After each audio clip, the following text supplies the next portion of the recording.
عفا اللہ عنک لما اذنت لہم، اے نبی آپ کو اللہ معاف فرمائے، یا اللہ نے آپ کو معاف کر دیا، آپ نے انہیں کیوں اجازت دے دی؟ یعنی کوئی منافق آیا، کوئی اور آیا، حضور یہ مجبوری ہے، بیوی بیمار ہے، کوئی دیکھ بھال کرنے والا نہیں ہے، تو مجھے اجازت دے دی۔ اچھا بھائی جاؤ۔ حضور کی طبیعت میں بھی نرمی تھی اور آپ نے اجازت دے دی۔ اب جب اجازت مل گئی، اس نے کہا میں نے تو اجازت لے لی ہے، وہ کور بن گیا، اس کے نفاق کا پردہ چاک نہیں ہوا۔ حالانکہ حضور اجازت نہ دیتے تب بھی اس نے نہیں جانا تھا، لیکن نہیں جانا تھا تو معلوم تو ہو جاتا کہ اس نے رسول کی بات کا جو ہے وہ معصیت کی ہے، نافرمانی کی ہے، اس کے نفاق کا پردہ جو ہے وہ پڑا رہ گیا، وہ پردہ اٹھ جاتا۔ عفا اللہ عنک، اللہ کو معاف کرے، یا اللہ نے آپ کو معاف کر دیا، لما اذنت لہم، کیوں آپ نے ان کو اجازت دے دی؟ حتی یتبین لک الذین صدقوا وتعلم الکاذبین، یہاں تک کہ آپ کے لیے واضح ہو جاتا کون صادق الایمان ہیں، کون سچے مسلمان ہیں، اور آپ جان لیتے کون جھوٹے ہیں۔ اس لیے کہ انہوں نے پھر بھی نہیں جانا تھا، آپ اجازت نہ دیتے تب بھی رہ جانا تھا، اور اس سے یہ ہے کہ ان کے نفاق کا پردہ جو ہے وہ فاش ہو جاتا۔ لا یستأذنک الذین یؤمنون باللہ والیوم الآخر، وہ لوگ جو اللہ اور یوم آخر پر ایمان رکھتے ہیں وہ آپ سے اجازت کے طالب ہو ہی نہیں سکتے۔ ان یجاہدوا باموالہم وانفسہم، کیا وہ اس سے اجازت مانگیں گے کہ انہیں معاف کر دیا جائے اللہ کی راہ میں جہاد نہ کرنے سے جان اور مال کے ساتھ؟ ایمان کا تو لازمی تقاضا ہے۔ پھر وہی وہ جو ڈیفینیشن میں نے آپ کو بتائی ہے سورہ حجرات میں، انما المؤمنون الذین آمنوا باللہ ورسولہ ثم لم یرتابوا وجاہدوا باموالہم وانفسہم فی سبیل اللہ، وہ تو اس کا جزو لازم ہے، شرط لا ینفک ہے۔ لہذا جو لوگ اللہ پر اور یوم آخر پر ایمان رکھتے ہیں وہ آپ سے ایگزمپشن نہیں مانگ سکتے جہاد فی سبیل اللہ سے۔ واللہ علیم بالمتقین، اور اللہ تعالیٰ جو ہے اپنے متقی بندوں سے خوب واقف ہے۔ انما یستأذنک الذین لا یؤمنون باللہ والیوم الآخر، اصل میں جو اجازت مانگ رہے ہیں آپ سے، ایگزمپشن مانگ رہے ہیں، رخصت مانگ رہے ہیں، یہ وہ لوگ ہیں جو حقیقتاً اللہ پر اور یوم آخر پر ایمان نہیں رکھتے۔ وارتابت قلوبہم، اور ان کے دل جو ہے شکوک میں پڑ گئے ہیں۔ سورہ حجرات کی اس آیت میں کیا ہے؟ انما المؤمنون الذین آمنوا باللہ ورسولہ ثم لم یرتابوا، پھر شک میں نہ پڑے۔ یہاں فرمایا وارتابت قلوبہم، ان کے دلوں کے اندر شکوک کے ڈیرے ہیں۔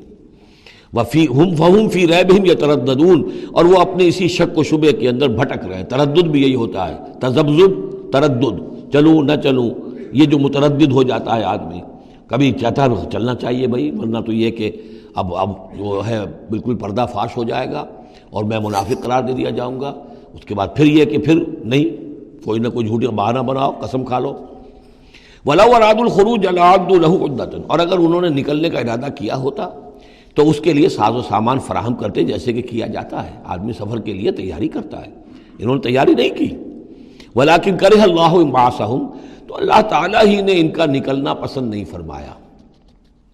فَثَبَّتَهُمْ، اور ان کو بوجھل کر دیا، ان کو روک دیا۔ وَقِيلَ اقْعُدُوا مَعَ الْقَاعِدِينَ، اور ان سے کہہ دیا گیا رہو، بیٹھ رہنے والوں کے ساتھ تم بھی بیٹھ رہو۔ اس کی حکمت آگے آئے گی۔ لَوْ خَرَجُوا فِيكُمْ، اگر یہ نکلتے آپ کے ساتھ، اے مسلمانوں تمہارے ساتھ، ما زادوکم الا خبالا، تو نہ اضافہ کرتے تمہارے لیے مگر خرابی کا۔ دلوں میں روگ تھا، وہاں جا کے فتنے اٹھاتے، آپس میں لڑاتے، کوئی اور کچھ کرتے۔ لہذا ان کا بیٹھ رہنا بھی حکمت پر مبنی ہے، اللہ تعالیٰ کی طرف سے، گویا کہ اس میں بھی ایک خیر ہے۔ گویا کہ بندہ مومن کے لیے تو خیر ہی خیر ہے، ادھر بھی خیر ادھر بھی خیر، لیکن منافق کے لیے شر ہی شر ہے، ادھر بھی شر ادھر بھی شر۔ لو خرجوا فیکم، اگر یہ نکلتے تمہارے ساتھ، ما زادوکم الا خبالا، تو یہ نہ اضافہ کرتے تمہارے لیے مگر برائی کا، خرابی کا۔ ولا اوضعوا خلالکم، اور یہ گھوڑے دوڑاتے تمہارے مابین، یبغونکم الفتنہ، تمہارے لیے فتنے پیدا کرنے کے لیے۔ وفیکم سماعون لہم، اور تمہارے اندر ان کے بعض جاسوس بھی ہیں، یا ان تمہارے اندر بعض لوگ ہیں جو ان کی باتیں بڑی توجہ سے سنتے ہیں۔ یہ دونوں ترجمے ہوں گے۔ واللہ علیم بالظالمین، اور اللہ تعالیٰ ظالموں سے خوب واقف ہے۔ یعنی تمہارے اندر ہے مسلمانوں بعض نیک دل، وہ منافق نہیں ہیں، نیک دل سادہ رو مسلمان ہیں جو ان سے حسن ظن رکھتے ہیں، ان سے کوئی تعلق رکھتے ہیں، دوستی رکھتے ہیں، ان کی بات توجہ سے سنتے ہیں۔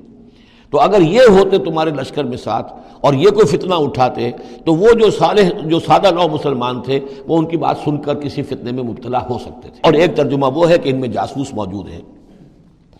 لقد ابتغوا الفتنة من قبل، یہ اس سے پہلے بھی فتنے اٹھاتے رہے ہیں۔ وَقَلَّبُوا لَكَ الْأُمُورِ، یہی لفظ فتنہ آیا اس حدیث میں جو میں سنا چکا ہوں آپ کو۔ علماء سوء کا کردار کیا ہو جاتا ہے؟ علماءہم شر الناس تحت عدیم السماء، من عندہم تخرج الفتنۃ وفیہم تعود۔ جھگڑے، لڑائیاں، فتوے اور ایک دوسرے کی وہ تفرقہ جو ہے اور اس کے اندر شدت ہے، یہ کام ہے۔ لقد ابتغوا الفتنة من قبل، یہ فتنے اٹھاتے رہے پہلے بھی، وقلبوا لك الامور، اور اپنی امکانی حد تک اے نبی آپ کے لیے معاملات کو تلپٹ کرنے کی کوشش کرتے رہے، بدلتے رہے، حتی جاء الحق، یہاں تک کہ حق آ گیا۔ جزیرہ نما عرب میں تو فیصلہ ہو گیا، اللہ کے دین کا غلبہ ہو گیا۔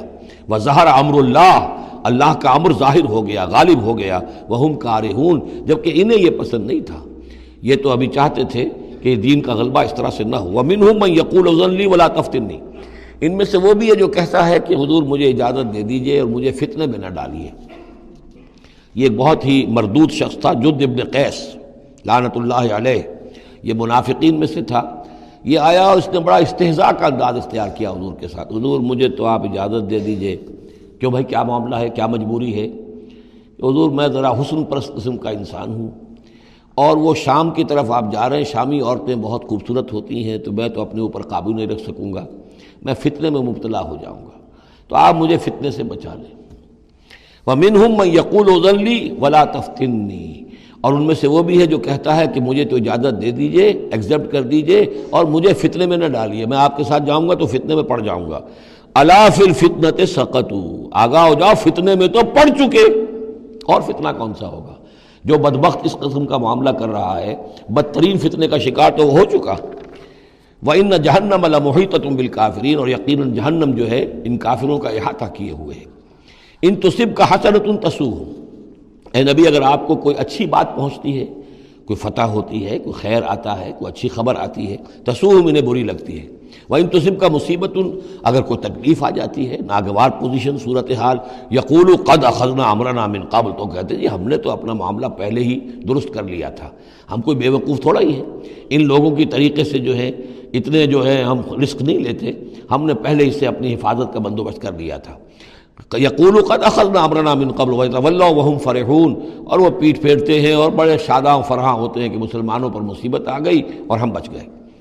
قل لن یصیبنا الا ما كتب اللہ لنا، یہ آیتیں تو ہر شخص کو یاد کر لینی چاہیے۔ یہ دو آیتیں بندہ مومن کے لیے بہت بڑا ہتھیار ہیں، بہت بڑا اسلحہ ہے۔ کہو لن یصیبنا الا ما كتب اللہ لنا، اے بدبختو ہم پر کوئی مصیبت نہیں آ سکتی سوائے اس کے جو اللہ نے ہمارے لیے لکھ دی ہو۔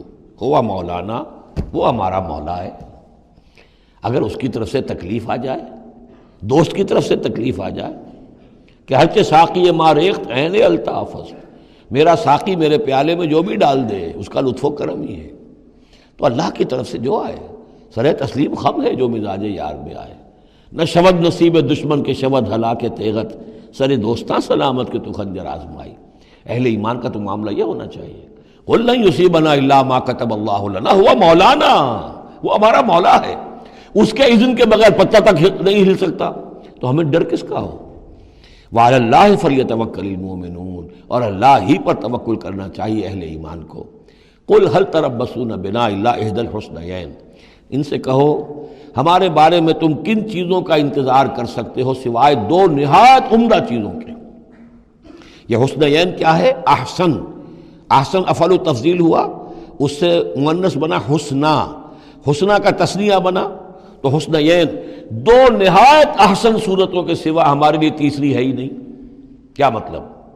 ہم سب اللہ کی راہ میں شہید ہو جائیں، احسن، ہم کامیاب ہو کر آ جائیں، احسن، تیسری کیا بات ہے؟ تو ہمارے لیے تو خیر ہی خیر ہے، ڈراتے ہمیں کس سے ہو؟ قل هل تربصون بنا، یہ تم ڈرا رہے ہو ہمیں اور جو کہہ رہے ہو ہمیں کس چیز کا خوف؟ ہمارے لیے دو انجام ہو سکتے ہیں ممکن، اور دونوں ہمارے نزدیک نہایت احسن ہیں۔ اللہ کی راہ میں شہادت مل جائے، شہادت ہے مطلوب و مقصود مومن، نہ مال غنیمت نہ کشور کشائی۔ جو حق کی خاطر جیتے ہیں، مرنے سے کہیں ڈرتے ہیں جگر، جب وقت شہادت آتا ہے دل سینوں میں رقصاں ہوتے ہیں۔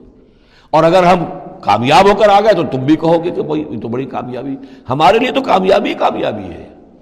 قل هل تربصون بنا الا احدى الحسنيين ونحن نتربص بكم، اور ہم منتظر ہیں تمہارے بارے میں ان یصیبکم اللہ بعذاب من عنده، کہ اے منافقو اللہ تم پر کوئی عذاب اپنے خاص اپنے پاس سے نازل کرے، اور بایدینا، یا کوئی وقت آ جائے کہ ہمیں اجازت دے دی جائے کہ ہم تمہاری گردنیں اڑائیں، جیسے کہ اعلان عام کفار کے بارے میں ہوا، ہو سکتا ہے کہ ایسا ہو جائے۔ فتربصوا انا معکم متربصون، تو کرو انتظار، ہم بھی تمہارے ساتھ انتظار کر رہے ہیں۔ قل انفقوا طوعا وكرها، اب یہ ایک اور بات ہوتی ہے جی میں جا تو نہیں سکتا، یہ چندہ حاضر ہے، کچھ پیسے جو ہے میں لے آیا ہوں، ساز و سامان، لیکن مجھے آپ ایگزمپٹ کر دیں، یہ چندہ قبول کر لیں۔ قل انفقوا طوعا وكرها، کہہ دیجئے ان سے کہ چاہے خرچ کرو خوشی سے اور چاہے مجبوری سے، لن يتقبل منکم، یہ تم سے قبول نہیں کیا جائے گا، انکم کنتم قوما فاسقین، اس لیے کہ تم نافرمان لوگ ہو۔ اس وقت جو ہے پیسہ بدل نہیں ہوگا، اس وقت تو جانا ہے، فرض عین ہے، نفیر عام ہے، اس وقت جو ہے یہ پیسہ اس کی جگہ پر کام نہیں کر سکتا۔ وما منعهم ان تقبل منهم نفقاتهم، اور نہیں محروم کیا انہیں اس بات سے کہ ان کے نفقات، ان کے خرچہ جو اللہ کی راہ میں چندہ دے رہے تھے ان کو قبول کیا جاتا، الا انهم كفروا بالله وبرسوله، اس لیے مگر اس بات نے کہ انہوں نے کفر کیا ہے اللہ کے ساتھ اور اس کے رسول کے ساتھ۔ ولا یاتون الصلاۃ الا وهم کسالى، اور وہ نماز کے لیے نہیں آتے مگر بہت ہی کسل مند۔ ولا ينفقون الا وهم کارہون، اور جو یہ خرچ بھی کرتے ہیں تو کراہت کے ساتھ کرتے ہیں، مجبوراً کرتے ہیں، وہ تو جان بچانے کے لیے خرچ کرنے کے لیے آمادہ ہو گئے ہیں، ورنہ انہیں مال جو ہے بڑا پیارا ہے۔ فلا تعجبک اموالهم ولا اولادهم، تو اے نبی اور اے مسلمانوں تمہیں ان کے مال اور ان کی اولاد ان سے دھوکہ نہ کھاؤ، اچھے نہ لگے تمہیں، تم سمجھتے ہو کہ اللہ کی بڑی نعمتیں ہیں ان پر، یہ دولت والے منافق تھے، بچا بچا کر رکھتے تھے، دولت والے تھے، ان کی اولاد بھی اللہ نے دی ہے، اللہ تعالیٰ تو دنیا میں پھر اور دے دیتا ہے ان کو جن کا آخرت میں کوئی حصہ نہیں ہے، کہ جو بھی کچھ ہے یہیں پر اپنا حساب کتاب کر لیں۔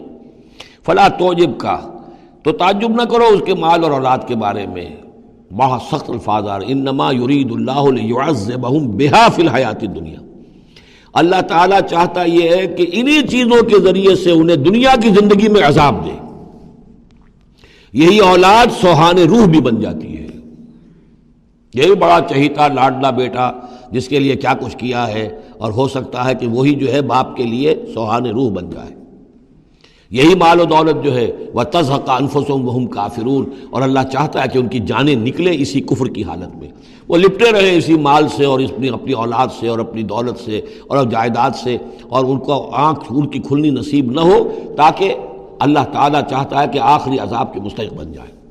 فلا تعجبک اموالهم ولا اولادهم انما یرید اللہ لیعذبہم بها فی الحیات الدنیا وتزهق انفسهم وهم کافرون ویحلفون باللہ انہم منکم لمنکم، اور وہ قسمیں کھا کر کہتے ہیں ہم بھی آپ کے ساتھ ہیں، مسلمانوں میں سے ہی ہیں، ہماری بات کا اعتبار کیجئے، وما ہم منکم، لیکن مسلمانوں یہ تو حقیقت میں تم میں سے نہیں ہے، ولکنہم قوم یفرقون، بلکہ اصل میں یہ ڈرے ہوئے خائف ہیں، خوف کی وجہ سے جب اسلام کا غلبہ ہو گیا ہے یہ اپنے آپ کو مسلمان ظاہر کر رہے ہیں۔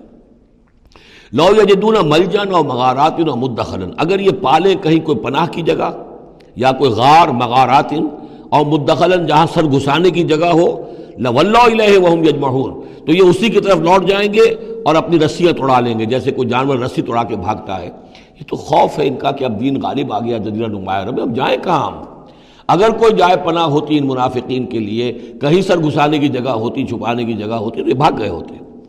وَمِنْهُمْ مَنْ يَلْمِزُكَ فِي الصَّدَقَاتِ، اور اے نبی ان میں سے وہ بھی ہیں جو آپ پر الزام لگاتے ہیں، ملامت کرتے ہیں آپ کو صدقات کے بارے میں۔ حضور جب زکوٰۃ کا مال آتا تھا تو آپ تقسیم کرتے تھے، اب ظاہر بات ہے کہ لوگ ہیں کھڑے ہیں، کسی کو کچھ زیادہ ہو گیا کسی وقت، کسی کو آپ نے سمجھا کہ زیادہ مستحق زیادہ دے دیا، تو ایک منافق تھا اس نے حضور کو ٹوک دیا، اعدل یا محمد، اے محمد عدل کرو، یہ کیا کر رہے ہو، ناانصافی کر رہے ہیں۔ تو حضور کو غصہ آیا اس پر صلی اللہ علیہ وسلم، ان لم عادل فمن عادل، اگر میں عدل نہیں کروں گا تو کون کرے گا؟ لیکن یہ کہ بہرحال اس کا بھی ذکر ہو رہا ہے، وَمِنْهُمْ مَنْ يَلْمِزُكَ فِي الصَّدَقَاتِ، ان میں سے وہ لوگ بھی ہیں جو آپ پر طعن کرتے ہیں خیرات کے بانٹنے میں، صدقات اور زکوٰۃ کی تقسیم میں۔ فَإِنْ أُعْطُوا مِنْهَا رَضُوا، اگر ان کے کھتے بھر دیے جائیں، انہیں دیا جائے تو راضی ہیں، وَإِنْ لَمْ يُعْطَوْا مِنْهَا إِذَا هُمْ يَسْخَطُونَ، اور اگر انہیں نہ دیا جائے تو پھر وہ ناراض ہو جاتے ہیں، غصے ہوتے ہیں، لال پیلے ہوتے ہیں۔ وَلَوْ أَنَّهُمْ رَضُوا مَا آتَاهُمُ اللَّهُ وَرَسُولُهُ، اور اگر وہ راضی رہتے اس پر جو دیا انہیں اللہ نے اور اس کے رسول نے، وَقَالُوا حَسْبُنَا اللَّهُ، اور کہتے اللہ ہمارے لیے کافی ہے، سَيُؤْتِينَ اللَّهُ مِنْ فَضْلِهِ وَرَسُولُهُ، ان قریب پھر بھی بعد میں بھی اللہ تعالیٰ اور اس کے رسول ہمیں اپنے فضل سے نوازتے رہیں گے، اِنَّا إِلَى اللَّهِ رَاغِبُونَ، ہم اللہ کی طرف رغبت کرنے والے ہیں۔ اگر یہ کہتے، کاش کہتے تو کتنا اچھا ہوتا۔